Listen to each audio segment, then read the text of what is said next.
Hey, it's Brad, and there's some cool stories from our solar system we're going to chat about today.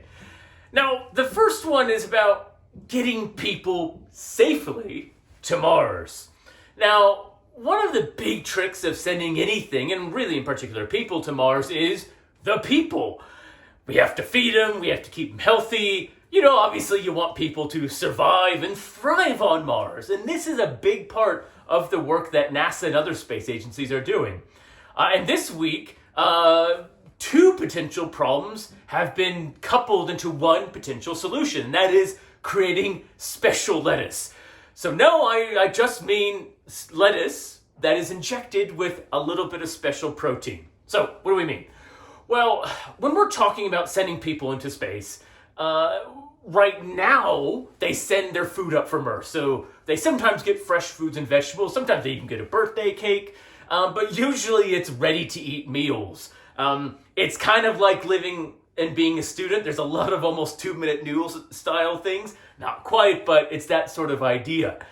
But NASA and again other space agencies realize there's a lot of benefits in growing fresh foods, at least right now, and vegetables in space.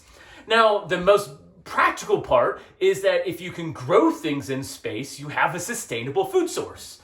Because the problem is, if we want to get people to not just the moon, but Mars, well, it's going to take at least 6 months to get to Mars. You then have to spend time on Mars and then come back. You can't really send up 3 years worth of food. You have to be able to grow it. So if you can grow your food in space and then it self-propagates, i.e. you can get seeds to create more of it, you have a sustainable food source. And lettuce in particular has been very successful in growing on the space station. They've grown multiple types of lettuce, and when they grow a batch of any vegetable in space, they've grown chilies even, they eat a little bit and they send the rest down to Earth to be studied, both to measure nutritional content, any genetic things, to be studied in detail to make sure it's doing, what they thought, that it's performing like vegetables grown here on Earth. Now, the other big problem, or one of the many big problems of sending humans to space, is there's a lot of health problems that astronauts go through.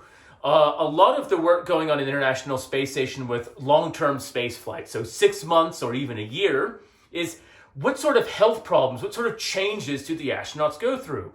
And a big one is bone loss. So we see astronauts exercising in space quite a bit. They spend sometimes a couple of hours a day exercising. Now, that is in part because of muscles, but that can be solved. One of the bigger problems is bone loss. So you do lose density, you lose calcium out of your bones. Well, now that has a tendency to enter the bloodstream, that goes into the kidneys, and if you build up calcium in the kidneys, you get space kidney stones. I can't imagine anything worse. Luckily, I've never had them, and if you've had them, I'm sorry. But this is exactly what astronauts are trying to avoid, is having some severe space problems. But even more so, if you lose bone loss and you lose more bone density the longer you're in space, well, now that 6 months to Mars and that year that it takes to spend there, you may actually end up breaking a bone. You don't want to be walking on Mars and break a leg or a hip. There's just so many problems that you can just imagine if you have some sort of traumatic medical incident like this on Mars, let alone even on Earth. So how do we prevent bone loss, and how do we have nutrition and grow sustainable food sources in space? Special lettuce. So scientists have realized if they inject lettuce with a certain protein, essentially kind of like a hormone that stimulates bone density and bone growth, you can hopefully counteract that bone loss. Now, you could just give astronauts a supplement or injection or medicine, but again, if you're going to Mars, you need 3 years worth of it. If it breaks, if it goes bad, that is not really practical. If you can grow it at a natural food source that you already have to grow, and it has this extra nutrients essentially, or this extra benefit, then you can solve some really big problems. So this is hopefully a big step into safely getting people to Mars. But we're also starting to learn a lot about Mars from a geology standpoint. And this is one of the other cool discoveries this week, is the discovery of 50 more quakes on Mars. Yes, Marsquakes. So they're not earthquakes because they're not Earth. they're Mars, so it's Marsquakes, and even the moon has moonquakes. But Marsquakes are a bit different than earthquakes, we think. Now on Earth, we get tectonic plates moving and shifting. Sometimes they go up and top over each other. We get earthquakes. On Mars, we think maybe they had tectonic plates, but it doesn't appear to be very tectonically active, at least now. We think if there was, that's either they slowed down or even solidified or almost solidified. Something's happened on the inside of Mars to change it a bit. So trying to understand the source of Marsquakes is a big thing. And this tells us a lot about the activity happening underneath the surface. And we do think this has been likely that it's been active in the past. In fact, Mars has volcanoes. The biggest volcano is on Mars. It's called Olympus Mons. It's 500 kilometers across. So it's bigger than France. I mean, that's a pretty big volcano. But Marsquakes are quite interesting. So firstly, we measure them just like earthquakes on a magnitude scale. So there's magnitude 3 Marsquakes, and those are 10 times weaker than the magnitude 4 Marsquakes. And so they've discovered a range of them, and 50 more have been discovered. Now, some of the Marsquakes are a bit different because they last for a really, really, really, really long time. On Earth, it can be a few seconds, sometimes the really big ones, a few minutes. On Mars, they've measured ones that can last over an hour and a half. Imagine a quake for an hour and a half. Now, that is something just kind of almost unfathomable. Now, this is obviously showing that there's something interesting going on, not just on Mars, but underneath Mars. And it's going to tell us a lot about the history, the structure, the inside, and the evolution of Mars. We look to Mars a lot to see what may happen to Earth in the future, because we do think Mars in the past was a very ocean, water-rich planet, potentially habitable. Clearly, it's not anymore. So what happened to it? What's changed? Why? This gives us big insights into Earth as well. But on the topic of volcanoes, this is kind of the point of our third story, and it's not a volcano you may think about, or even a place you may think has them. Yes, we're talking about the dwarf planet Pluto. Now, we all love Pluto. I love Pluto. I don't care if it's a planet or dwarf planet. It's special.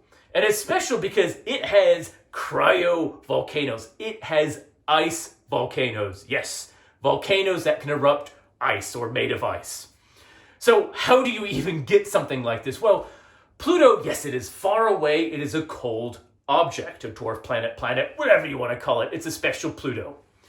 But there's clearly signs that Pluto is geologically active. When New Horizons, a space probe, went past it back in July 2015, it took tons of data, images, measurements, everything they could from the spacecraft. And they realized that the surface of Pluto clearly has been changed or evolved or moved or active in the past, say, 50, 100 million years. That it's actually relatively young. Yes, in our world, 100 million years is young. It's not 4 billion years. So Pluto didn't form and just sit there. Clearly, things are happening on Pluto. And in this latest batch, it is discovered that there are these volcanoes, some 7 kilometers big, that can be active with ice. Now, it's not spewing out lava, but clearly there's some sort of heat source, energy source on the inside of Pluto, keeping it a bit warm, allowing eruptions to happen. In this case, methane ice, ammonia ice. So some very weird ideas. And so it's kind of this, it's almost a science fiction-y world that we're now discovering Pluto is. It's not this boring rock out there. There's lots happening to it.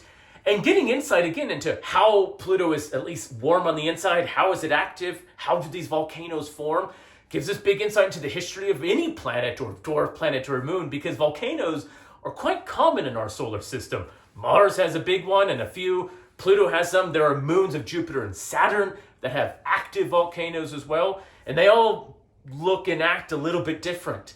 So volcanism or volcanic activity is a big part of understanding the science and the history and the physics and the earth and meaning of how all of these planets and moons and dwarf planets act. So clearly a lot of cool stuff to learn, not just about Pluto, but everything by studying these cryovolcanoes. So we got special lettuce to help astronauts safely to Mars, Marsquakes, There's more of them, and they can be big. And yes, Pluto has ice volcanoes.